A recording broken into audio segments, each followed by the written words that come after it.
Good morning, everyone. Thank you for joining us in this session. Today, Nuno and I will actually take a bit of the journey that we have gone through the last 3 years at Hellofresh and do a bit of a deep dive on our data platform. For just a quick introduction for those that you don't know me, I'm David. I'm the Global VP of Data at Hellofresh. I look at data capability globally. And with me is NUNO CAPETA. He's the Senior Director of Engineering at Hellofresh, and he looks after the data platform. So, who are Hellofresh? So, over the last 12 years, we have had this mission of changing the way that people eat forever.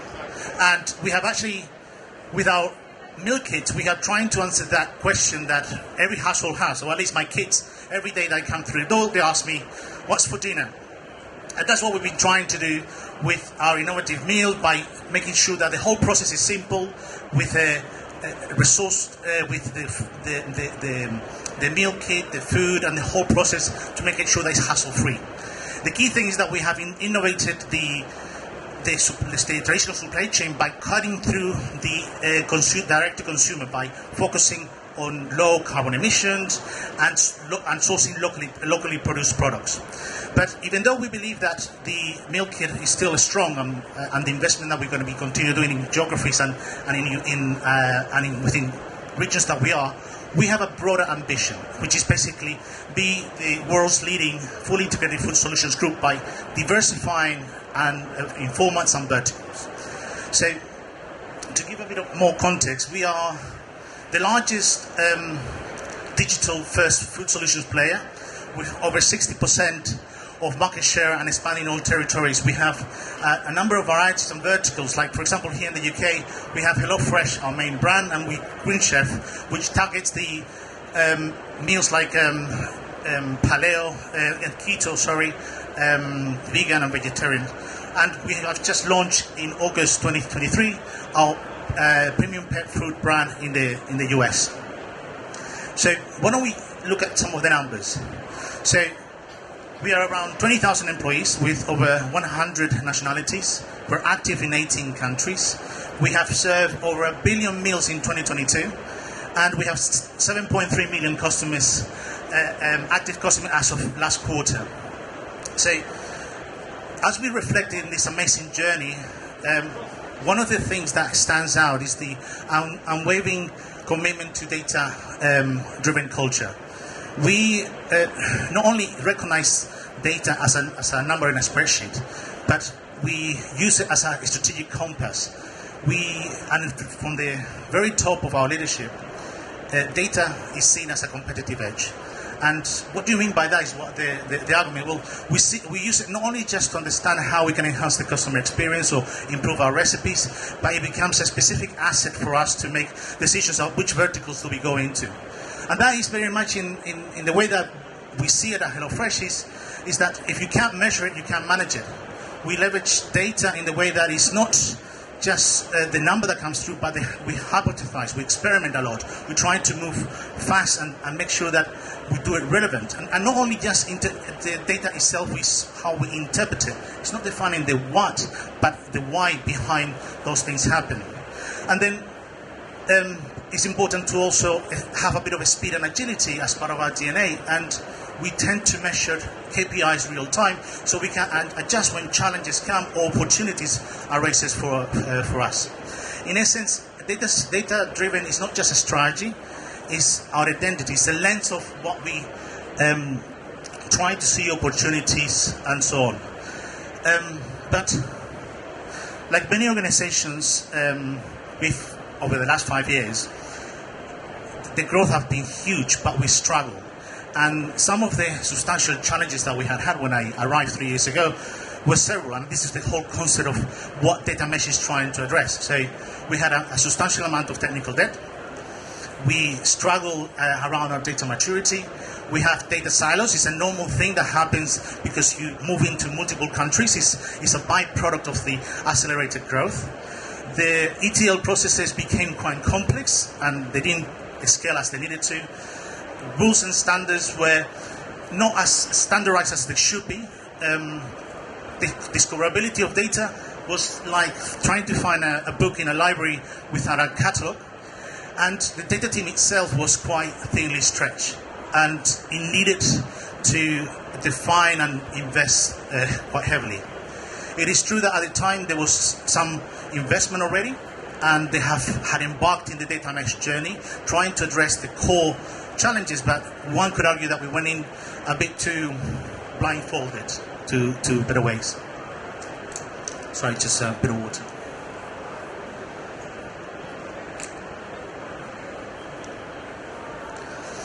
The biggest thing that I enjoyed about Hellofresh when I joined was that, and you don't see that much with founders and CEOs, and Dominic was very much someone that was very savvy. He still is. And it was quite a bit of a privilege to have the buy-in from the top, from the outset, which makes my role as a data leader within an organization a lot easier compared to other organizations where there's a lot of education that needs to go through. But in essence, the challenge was, if I was going to break it down, very simple. We wanted to improve the relationship between those that produce data and those that consume data. And we needed to start somewhere. And we all know that we all need to start from our data strategy. But a data strategy has to be kept simple. I'm not a fan of big, long-winded documents. I'm more of I like a framework. And I'm going to give you the logic behind it. For me, it's 4 core pillars.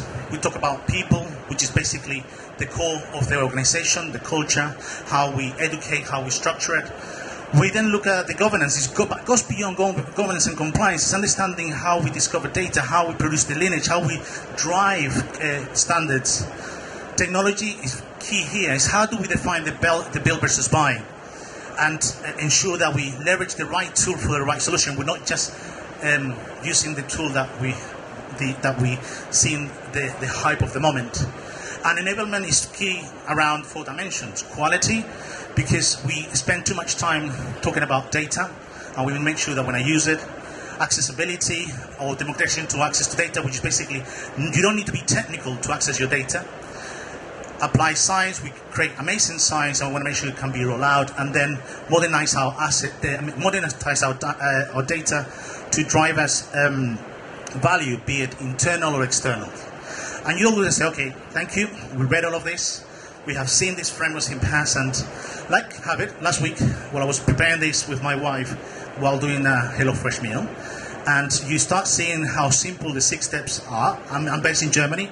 My German is not good, so I had to go through the different steps, and I thought, hold on a second, what if I take you through a journey in regards to a delectable data strategy, and take you a bit of the thinking in 6 steps in regards to how we overcome the challenges. So, like any chef, we want to gather fresh ingredients and prioritize in the landscape. Here we want to take a fresh look at what we have, and it's more about, like every chef, you're trying to check the products before you go ahead and do it. And we've done it with the 4 pillars in that sense. And the core intention is not understand the assessment, but how ripe each component is ready for adapting to your strategy.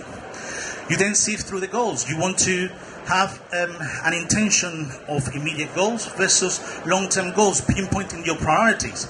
We had a challenge that we had a technical debt, and I didn't want to just simply invest in new technology without fixing some of the core challenges. A lift and shift was not the right thing, so we had to balance the strategy. Then you have to preheat your strategy in regards to how do you prepare, because preparation is crucial. You cannot just simply run into it blindly into the situation. So setting the stage to make those improvements and make your strategy oven ready, sorry for the pun in that case. Then setting the kitchen and the team. This is defining the organization structure, linked to the people pillar. You see, we need to get our chefs in order. In reality, my data team needed to have the same efficiency and specializations as a kitchen brigade, because I needed to make sure that we have the clear role responsibilities, we have the right skill sets to actually take us where we want it to be.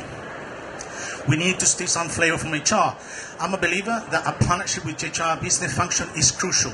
More so because if I had the intention of growth that we had, because when I joined, my function was around 25 heads, and today it's 126. That means over 100 people growth in less than 2.5 years. You cannot just simply hire, and you have to have an ambition and a strategy in regards to how you go to market, how do you ensure you maintain the bar, and you keep raising the bar as you grow, and you bring the right talent at the right moment.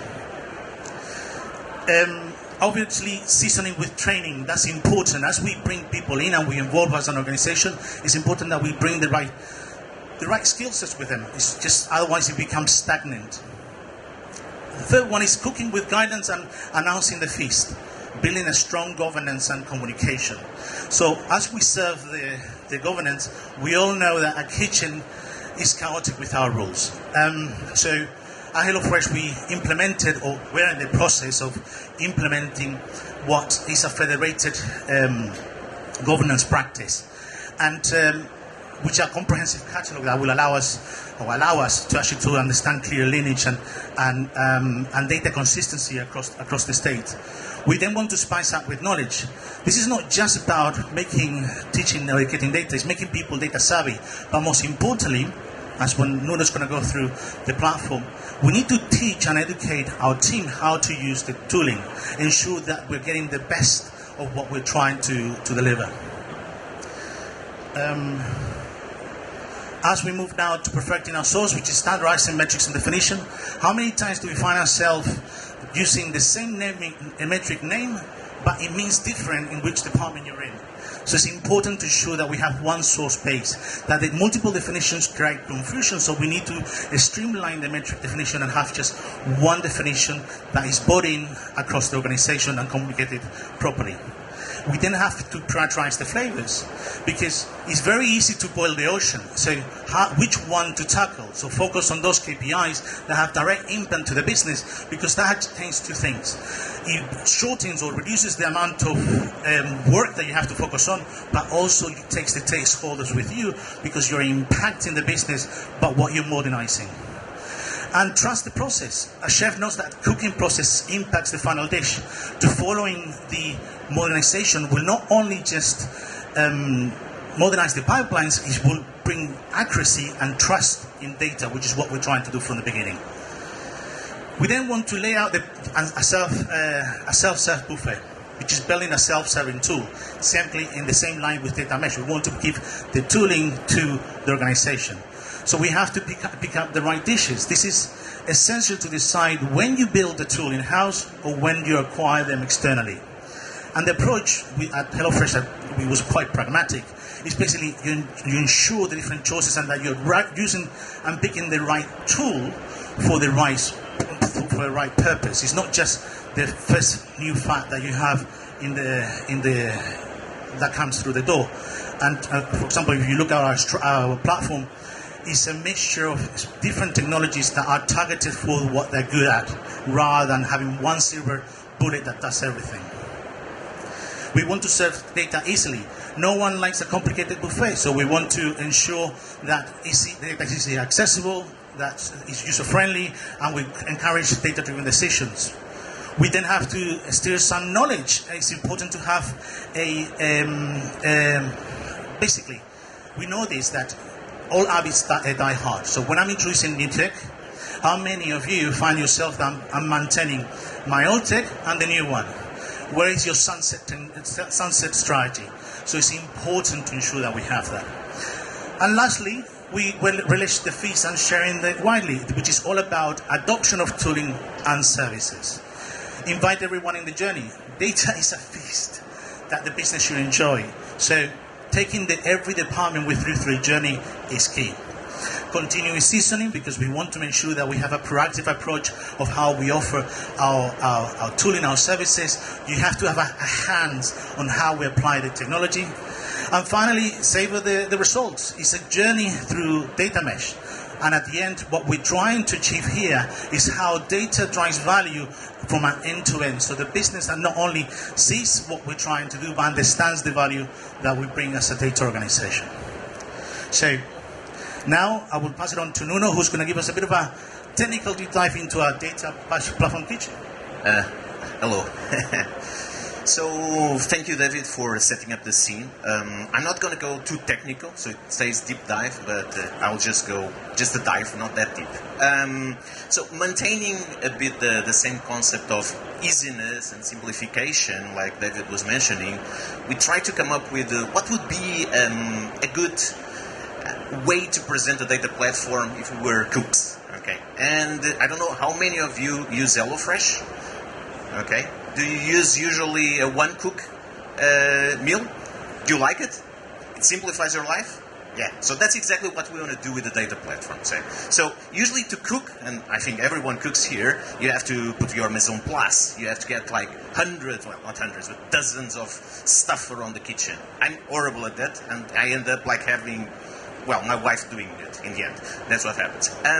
So what we were trying to do here was, how can we streamline all of this process? Okay, so what is the best way to represent a data platform as a one-cook dish? Okay, so mainly what we're trying to do is that you have your raw ingredients, so that's mainly your data. Okay, and just as a chef, you crafted into a single dish that organizes everything in a very, very simplified way. Okay, and then it allows you to blend all of this data and make it accessible in a streamlined and simple way. Okay, and then you put all the sauces, you put everything, and you let it steer, and then in the end, what you have your data product very, very quickly, like in 30 minutes. And yeah, you can have a data product in 30 minutes with our platform.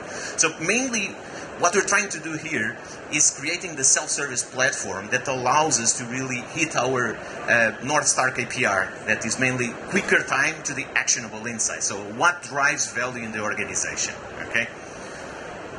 So again, our UniFi data platform is a paradigm to this utensil. So it is really what allows our data engineers, our data practitioners, well, even back-end engineers to work with data without needing to worry with infrastructure, access controls, platforms, Terraform, all of the things. I'm looking at Jamie there that works with us, and he knows the Terraform problems that we have. So anyway, what are the main benefits of trying to unify and create this this control plane that allows anyone to work with data versus having very specialized people working with it? So mainly what it does, and the fonts are all wrong, but anyway, so what we start is having data consolidation. So we allow to bring structured and structured, relational and non-relational, streaming, non-streaming data into the data lake and start to consume it.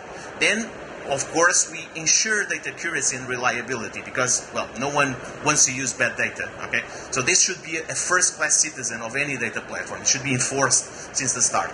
Data governance, like GDPR, we are in Europe. We really need to worry about our clients. We are very, very strict on all of this. That improves like data lineage, metadata management, and of course, security controls across all the layers of the platform. And of course, well, everyone wants to have cost efficiency. We know that usually when we allow engineers to do whatever they want, they will just throw power at it. Well, it has a skewing problem. Let's put more EC2 machines and let it work. So we're trying to prevent all of this, but giving our data engineers, our data practitioners, the tooling that allows them to focus on the business needs and not on the technology. We feel that platform is an accelerator, and our responsibility as platform builders is really to multiply. Okay, so that's mainly what we're trying to do. How?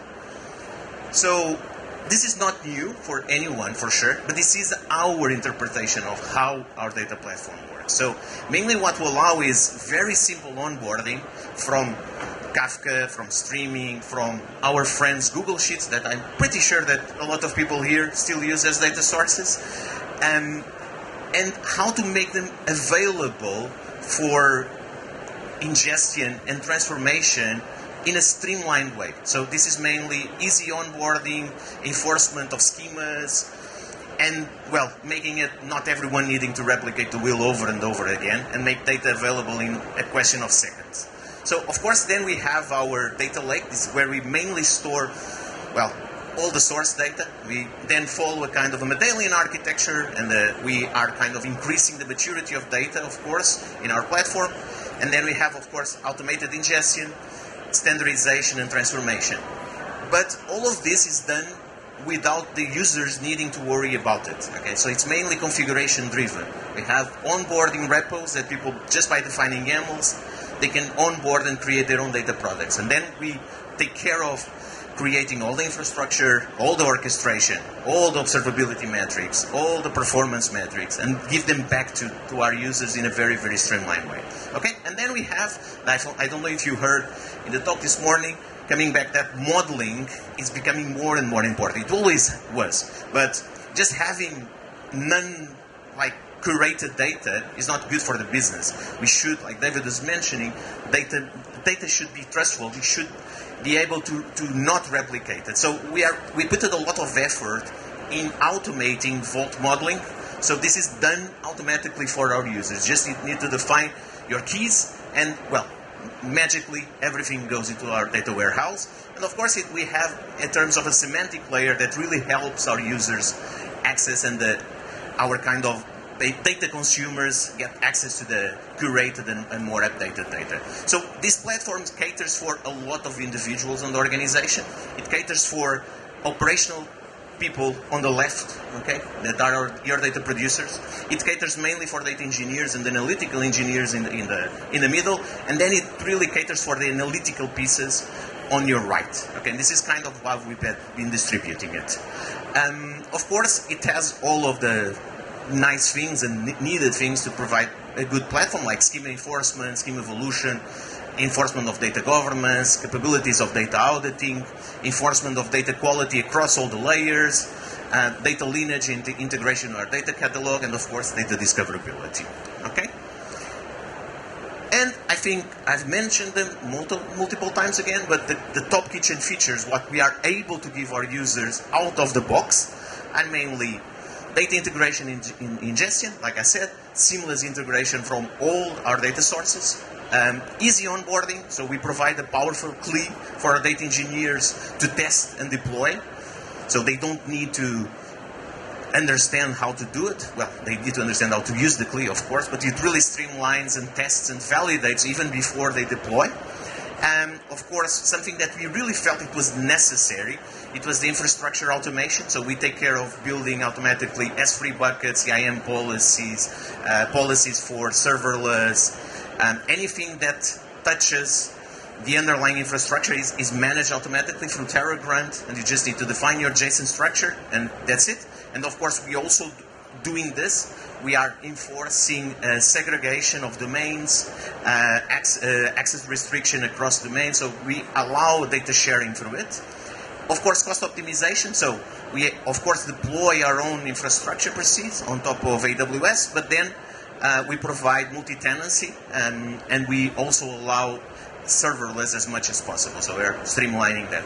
And of course, how I said, automated modeling is something that we've been pushing a lot of energy because it's complex, it takes time, and making at least the raw vault layer accessible in a couple of seconds after you have ingested a stream of data, it really enables us to move fast. Okay? And then of course, training and documentation, like David is mentioning, any good platform needs to have proper training, so we're putting a lot of energy in building online training, online courses, using Loop, and really giving certification across the board. So this is mainly our data platform, and that's it. In the end, what we allow is really like a chef. We just put everything inside the platform, and you have this data product like a delicious Hellofresh meal. Thank you.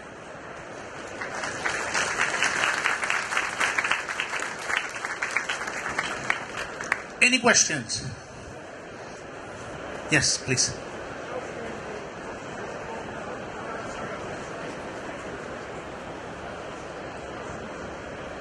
Just interested to see how you're doing the automated vault modeling and what technologies you're using.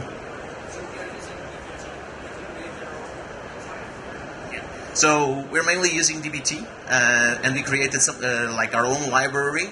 Then you enable to integrate it through the platform and just define the major keys, and it just builds all the hubs and the satellites fully automated and just pushes it to the data warehouse. So,